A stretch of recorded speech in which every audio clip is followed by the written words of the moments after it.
इथे मी मॅक्रोनी आहे ती मस्त अशी बॉईल करून थंड करून ठेवलेली आहे. आता यासाठी काही भाज्या लागणार आहेत. कोबी आहे, काकडी आहे, टोमॅटो आहे, शिमला मिरची आहे, कांदा आहे.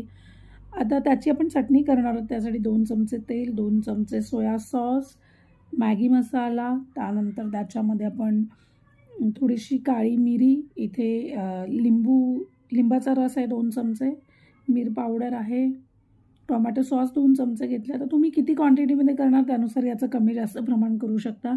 हे मस्त असं एकजीव केलेलं आहे एका मोठ्या भांड्यामध्ये. ती जी मॅक्रोनी ती टाकलेली आहे. इथे टोमॅटो आणि काकडी सोडल्यास बाकी सगळं मी उभं चिरून घेतलेलं आहे.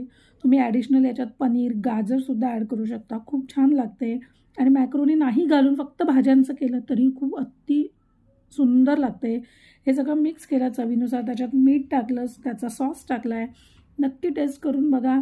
लाईक करा, शेअर करा आणि सबस्क्राईब करायला विसरू नका आणि एकदा ट्राय